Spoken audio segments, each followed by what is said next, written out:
Ассаламу алейкум ва рахматуллахи ва баракатух. Альхамдулиллахи раббил аламин, вассалату вассаламу аля ашрафил мурсалин, сайидина Мухаммаду ва аля алихи ва сахбихи саллям. С сегодняшнего дня мы с вами начинаем изучение предмета акида. Изучать мы его будем с вами, иншаллах, по тексту акиды, написанному имамом Тахави. Сегодня у нас с вами, иншаллах, вводное занятие. Наша сегодня задача убедиться в том, что мы будем получать действительно достоверные знания. Чтобы образно объяснить цель нашего сегодняшнего занятия, представьте какой-нибудь горный источник, и от него течет река. По берегам этой реки несколько деревень расположено. И вопрос, в какой деревне вода самая чистая? Естественно, в той, которая поближе к источнику, в самой верхней деревне вода самая чистая будет. Другой вопрос. А как жителям последней деревни, которая в самом низу находится, убедиться в том, что они пьют действительно чистую, тоже пьют чистую воду? Как убедиться можно? Лаборатории нет, химических реактивов нет. Как можно это сделать? Как думаете? Да, правильно, нужно сходить. Нужно пойти, проследить, весь все русло реки проверить. И в этой деревне чего-нибудь не сливают ли в реку, в этой. И в итоге они, добравшись до самого начала источника, но и сравнив воду, которую они пьют внизу, и вкус воды, которая наверху, они могут убедиться в том, что действительно пьют чистую воду. Вот этим мы с вами сегодня будем заниматься. То есть, чтобы быть уверенным, что я получаю действительно достоверные знания, я должен выяснить, откуда и как я его получаю. То есть, не только источник посмотреть. Источник может быть чистый, а может быть, по ходу какие-то примеси добавляются. Есть проблема? Есть проблема. То есть нужно и источник проверить, и всю дорогу от источника до нас нужно проверить. Поэтому наш сегодняшний главный вопрос, откуда и каким образом появилась наука акида, ну и конкретно наша ханафитско-матуридитская школа. Естественно, сейчас по акиде много книг, разных источников, средневековых, более ранних, более поздних. Но мы с вами точно знаем, что был момент, когда этих источников не существовало. То есть мы с вами садимся в машину времени, переносимся на 1400 с лишним лет назад и погружаемся во время, когда жил пророк саллаллаху алейхи ва саллям и его сахабы. И мы знаем, что в то время ни акиды, ни фикха, ни тафсира, ни хадиса, ни улумуль хадис, ни улумуль Коран, ни одной из тех наук, которые мы с вами изучаем, ни одной из них не было. Конечно, возникает вопрос, почему их не было? А дело в том, что, во-первых, на тот момент еще не спосылался вахи, Коран еще не был незаконченный, аяты еще приходили. И поэтому собрать их, сделать одну систему, там еще рано. Поскольку, может, мы систему сделаем, а придут какие-то новые аяты, которые в нашу систему не вписываются. И вторая причина, почему на тот момент наук не было, и они не были нужны, был пророк сам лично живой. Если у тебя есть какая-то проблема, если у тебя есть какой-то вопрос, пришел, спросил, получил ответ, и согласно этого ответа живешь спокойно, никаких у тебя подозрений, сомнений, никаких разногласий возникнуть не может. Если возникают разногласия, снова идем к пророку саллаллаху, спрашиваем, он рассудил, все. Поэтому на тот момент ни акида, ни фикх в том виде, в котором мы их изучаем, знаем, были не нужны. Ну и, естественно, арабы, бедуины, они прекрасно знали арабский язык, понимали, что говорит пророк, поэтому необходимости в науках не было. Но, как известно, пророк, саллаллаху алейхи вассалям, из этого мира ушел, и времена изменились. И возникновение наук в целом, и акиды в частности, в первую очередь начинается с собирания Корана. То есть, если мы зададимся вопросом, а когда эти науки начали появляться, с чего они начали появляться, в первые месяцы после ухода пророка саллаллаху алейхи вассалям, и процесс начался с собирания Корана, самого простого, элементарного. Почему? Потому что была необходимость сохранить то наследие, которое оставил пророк саллаллаху алейхи вассалям. Мы с вами хадис знаем. Пророк саллаллаху алейхи вассалям говорит: я вам две вещи оставил. «Инни таракту фейкум шей'эйни, ин и'тасамтум бихима, лан тадилля абадан китаб Аллахи ва суннати». То есть я оставил вам две вещи. Из другого хадиса мы знаем, что пророки после себя ни динара, ни дирхам не оставляют. Они оставляют что? Знания оставляют. И пророк саллаллаху алейхи оставил знания, Коран и Сунну. Да, Аллаху Та'аля в Коране дал обещание. «А'удзу биллахи минаш шайтанир раджим. Инна нахну наззальна дзикра, ва инна лаху лахафизун». Поистине мы не спосылаем Коран, и поистине мы его сохраняем. Но сохраняется же не просто так, что раз и вдруг книга появилась. Сохраняется посредством труда людей, в том числе. И в первые, можно сказать, недели после ухода пророка саллаллаху алейхи вассалям появилась необходимость собирать Коран. Почему она появилась? Откуда? Дело в том, что после ухода пророка саллаллаху алейхи вассалям часть арабских племен, которые еще только-только приняли ислам, обратно вернулись в язычество. Другая часть арабских племен последовала за лжепророками. И третья часть племен сказала: мы во все верим, во все исполняем, но только закят с нас не спрашивайте, закят мы платить не будем. И Абу Бакр, ради Аллаху анху, в этих сложных условиях принял историческое решение со всеми с ними воевать. Почему? Потому что это же непорядок в государстве, ситуация нестабильная. Были собраны отряды, они вышли. Отряды, естественно, состояли из сахабов, поэтому в войнах погибали в первую очередь сахабы. И во время одной из таких битв, Газватуль Ямама, против войска лжепророка Аль-Мусайлимы Аль-Каззаба погибло 70 Кур'ан-хафизов. И первым на это обратил внимание Умар ибн аль-Хаттаб, ради Аллаху анху. О нем, я думаю, особо углубляться не нужно, мы все его знаем.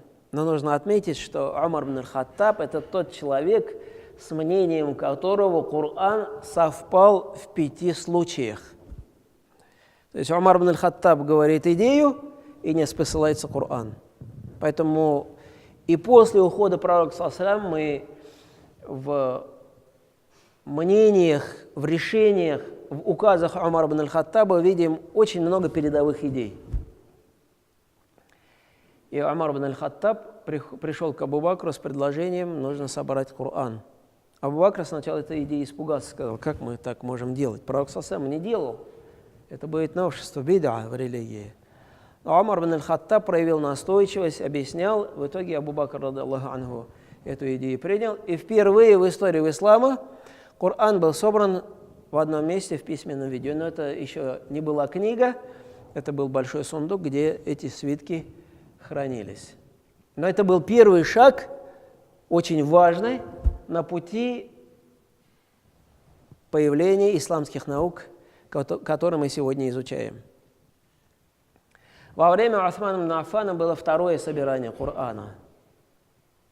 Дело в том, что во время пророка саллаллаху алейхи вассалям Коран был ниспослан на 7 наречиях, на которых говорили арабы, чтобы каждому племени было понятно.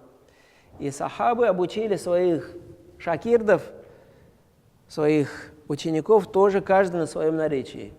И во время Усмана ибн Аффана началось немножко между ними разногласие. И Усман ибн Аффан принял решение собрать всех вокруг одного харфа курайшитского. В итоге произошло второе собирание Корана. В этом случае он уже был записан в книге. С него даже было написано несколько копий и разослано в разные крупные города халифата.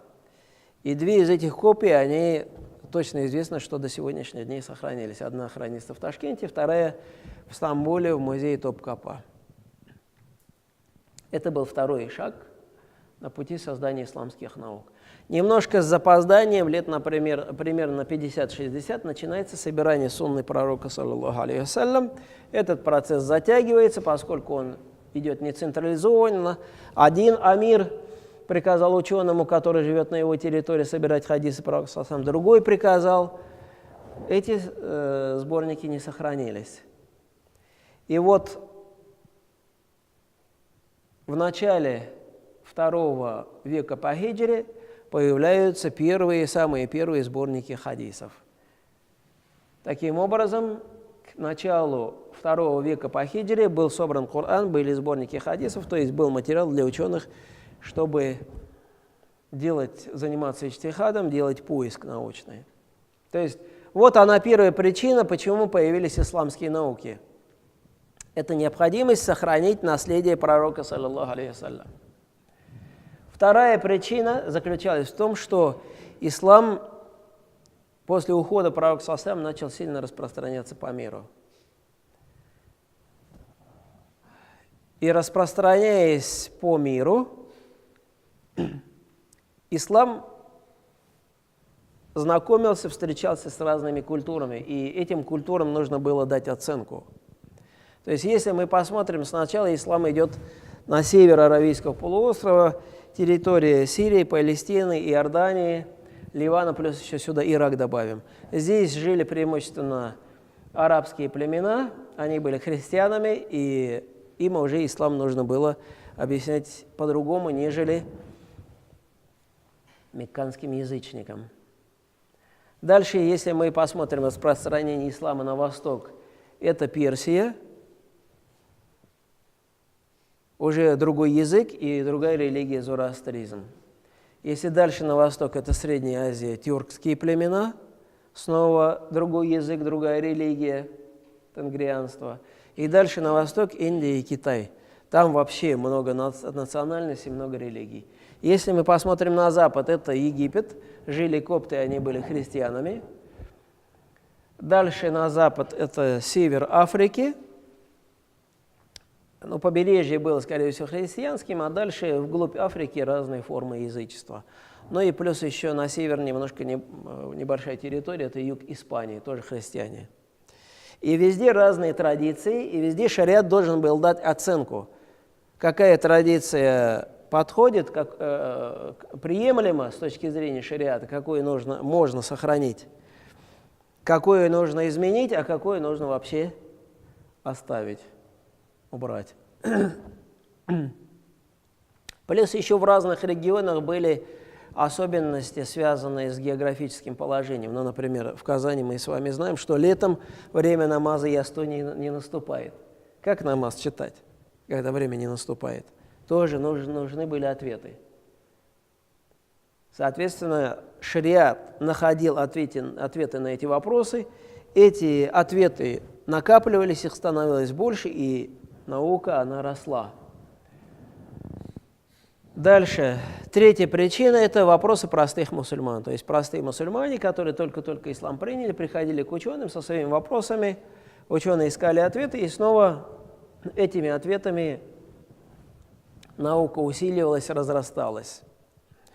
Четвертая причина – это старания самих ученых. Потому что наука сама по себе не появляется, ее ученые делают. И мы с вами вот двоих сравним, и будет понятно, почему могли возникать разногласия. Первый из них имам Малик. У имама Малика была такая строгая, жесткая система, у него все было расписано. Такой-то день после такого намаза он такой урок дает, в такой-то день после такого намаза он такой урок дает, в такой-то день после такого намаза он у себя дома несколько своих шакирдов собирает. Все, остальное неприемное время. И урок у имама Малика происходил жестко. Вопрос-ответ, вопрос-ответ. Он был один, главный, ученый, и только он отвечал. Или рассказывал хадисы пророка, саллаллаху алейхи ва саллям. В отличие от него, имам Абу Ханифа жил совершенно в другом регионе, Ираке. Это стык двух культур, арабской и персидской. И поэтому у имама Абу Ханифы, тем более он и сам был персом, и у имама Абу Ханифы система преподавания вообще отличалась. Во-первых, имам Абу Ханифа ежедневно 2 урока проводил, утром и вечером. Во-вторых, имам Абу Ханифа, когда ему задавали вопрос, на этот вопрос сам не отвечал, он воспитывал своих учеников, ученики у него были тоже хорошие, о них тоже скажем. А имам Абу Ханифа, когда вопрос от людей получал, он его переадресовал ученикам. А ученики, мы с вами сказали, у него были уже созревшие. Имам Абу Ханифа о своих учениках сказал: на моем уроке сидит 36 ученых-муджтахидов, таких же, как я. Или, если мы посмотрим арабский вариант высказывания, и я один из них. Ученый-муджтахид – это самая высшая степень ученого в шариате. То есть вот у имама Абу Ханифа было 36 таких человек. Это можно назвать сегодняшним языком научно-исследовательский институт. Вот им имам Абу Ханифа задает вопрос, они между собой начинают его обсуждать, спорить, далее приводить из Корана и Сунны, опровергают, имам Абу Ханифа всех слушает. Иногда по риваятам доходило даже до криков. Ну, это эмоции, это спор. Когда все мнения рассмотрены, имам Абу Ханифа своих учеников успокаивал и мнение каждого из них критиковал. Что хорошего в этом мнении, что не подходит и так далее и тому подобное. И если они сходились на одном мнении, записывали одно. Если к одному мнению не приходили, записывали: имам Абу Ханифа так считал, имам Зуфар так считал, имам Мухаммад так считал, имам Абу Юсуф так считал и так далее и тому подобное. И таким образом, плюс еще нужно отметить, что когда имам Абу Ханифа со своими учениками все вопросы, которые им были заданы, рассмотрели, они начали сами придумывать вопросы, моделировали ситуации и искали для этих ситуаций решения. Это называется аль-фикх аль-ифтирады, предположительный фикх. То есть они делали предположение, новую ситуацию моделировали, которой еще не было, и искали для ней решение фетву. И, наконец, 5-я причина, самая главная для нашего предмета, для акиды, это появление сект в исламском мире. Первые появившиеся 2 секты – это шииты и хариджиты. Шииты – это сторонники Али, радийаллаху анху. Хариджиты – это те, кто откололись от его войска и ушли, от глагола хараджа. Сначала они были чисто политическими движениями, просто «я за Али», «я против Али» и все. Но потом постепенно у них и в акиде или фикхе начинают появляться отклонения. И, естественно, с этим что-то нужно делать. Плюс еще позднее появилась 3-я секта, которая оказала наибольшее влияние на становление акиды, это му'тазилиты. Му'тазилиты, их главная ошибка была в чем? Они поставили разум выше Корана и Сунны. Мы же говорим сначала Коран, потом говорим Сунна и потом все остальное. А они на первое место разум поставили, логику. И в результате заблудились. И когда, естественно, появляются секты, задача ученого какая? Задача ученого такая же, как у врача. Врач лечит болезнь 2 путями. Первое, он подбирает лекарства и пытается лечить болезнь. Если болезнь не получается вылечить, то обязанность врача какая? Вторая установить карантин, чтобы болезнь не распространялась. И здесь ученый тоже должен был сделать то же самое. Во-первых, он должен был с этими людьми, с сектантами спорить, им объяснять, в чем они неправы. Если они принимали его позицию, делали тауба, все прекрасно. Если они с ним не соглашались, то что нужно делать? Нужно пойти к другим мусульманам и сказать: Зитлер, вот эти люди ошибаются, они идут неправильным путем, они противоречат Корану, Сунне вот в таких-то вопросах, поэтому за ними не следуйте, это неправильный путь. И вот муатазилиты во время правления 3 аббасидских халифов обрели очень большую силу. Один из муатазилитов был советником халифа. И они попытались силой навязать свою акиду всему исламскому миру. И вот здесь появляется сопротивление муатазилитам, появляется понятие ахлюс сунна валь джамаа. Все об этом понятии слышали? Суннизм по-русски, то есть ахлюс сунна валь джамаа. Ахлюс сунна, последователи сунны, валь джамаа, последователи общины. Под общиной имеется в виду сахабы пророка, то есть те, кто следует путем пророка и его сахабов. Вот это ахлюс сунна валь джамаа. Это мы с вами. Если говорить современным языком, это 4 масхаба в фикхе и 2 школы в акиде. То есть появляется ахлюс сунна валь джамаа, 2 ученых против муатазилитов пишут книги и, естественно, людям объясняют. Первый из них Абу Мансур аль-Матуриди, это тот ученый, по школе которого мы с вами идем. И второй Абуль-Хасан аль-Аш'ари, это аш'аритская школа. Но чтобы было понятнее, можно сказать, что ханафиты преимущественно все являются матуридитами, а все остальные 3 масхаба преимущественно являются аш'аритами. Это примерно у нас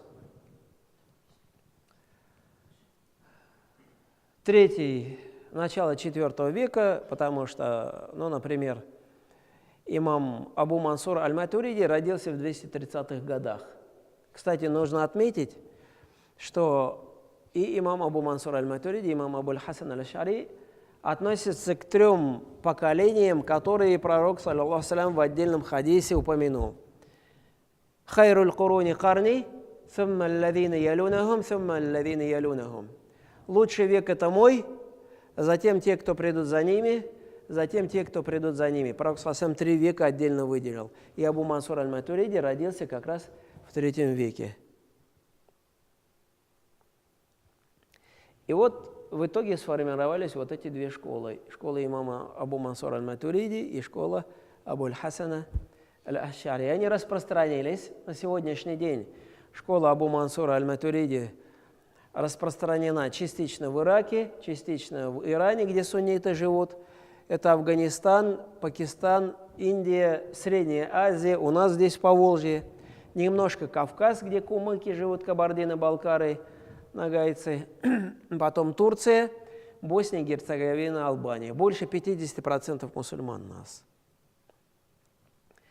И вот теперь мы с вами подошли к той реке, про которую говорили в самом начале. То есть, чтобы знать, что мы действительно пьем чистую воду, то есть изучаем чистую акиду пророческую, мы должны узнать, каким образом мы эти знания получили.